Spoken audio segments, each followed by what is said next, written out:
சோழர்களோட பொற்காலத்தையே ஒருத்தர் தடுத்து நிறுத்தினாரு. யார் அவர்? வாங்க இந்த விளக்கத்துல பார்க்கலாம்.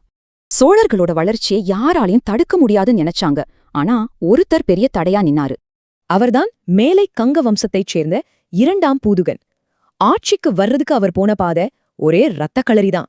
930கள்ல பூதுகனோட அண்ணன் 3ஆம் ராஜமல்லன் ஒரு திறமையில்லாத அரசராய் இருந்தாரு. பூதுகனுக்கு இதுதான் சரியான சான்ஸ். அரியணைய பிடிக்க தன்னோட பரம்பரை எதிரிகள்னு கூட பார்க்காம ராஷ்டிரகூடர்கள் கூட கூட்டணி வச்சாரு.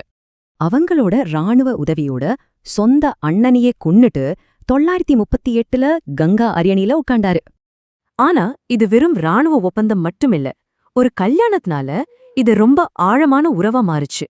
ஆமா, இராஷ்டிரகூட மன்னன் 3ஆம் கிருஷ்ணனோட தங்கச்சி ரேவக நிம்மடிய கல்யாணம் பண்ணிக்கிட்டாரு. 2 பேரரசும் சொந்தமாயிடுச்சு. இப்போ ராஷ்டிரகூடர்களோட தெற்கு படையெடுப்புக்கு கங்கா ராஜ்யம் ஒரு கவசம் மாதிரி நின்னுது. தென்னிந்தியாவோட தலைவிதியவே மாத்தப் போற ஒரு போருக்கு இப்போ களம் தயாராயிடுச்சு. கிபி 941 தக்கோலம் போர். சோழர்களுக்கும் இந்த கூட்டணிக்கும் நேரடி மோதல். ஒரு மரணம்தான் ஆட்டத்தே மாத்துச்சு.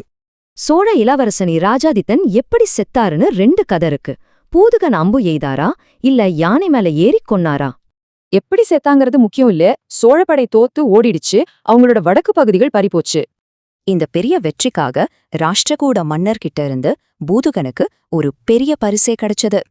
பானவாசி, பேல்வோலா மாதிரியான பெரிய நிலப்பரப்புகள் அவருக்கு கிடைச்சது. கங்க ராஜ்யத்தோட பொற்காலமாவே அது மாறுச்சு. ஆனா இந்த இரக்கமில்லாத போர் வீரனுக்கு இன்னொரு பக்கமும் இருந்துச்சு. அது ரொம்பவே ஆச்சரியமானது. ஒரு பக்கம் சொந்த அண்ணனையே கொன்ன கொடூரமான வீரன், இன்னொரு பக்கம் சமண மதத்துல தீவிர பக்தி கொண்டவர். 961ல அவர் இறக்குற வரைக்கும் தென்னிந்தியாவுல அவரை அசைக்கவே முடியல. அப்போ வரலாறுல அவரோட இடம் என்ன? சுருக்கமா சொன்னா சோழர்களுக்கு அவர் ஒரு தடைக்கல். ஆமா, இவரால சோழர்களோட வளர்ச்சி கிட்டத்தட்ட 40 வருஷத்துக்கு நின்னு போச்சு. யோசிச்சு பாருங்க, ஒருவேளை 2ஆம் பூதகன் மட்டும் இல்லனா தென்னிந்தியாவோட வரலாறே வேற மாதிரி இருந்திருக்குமோ?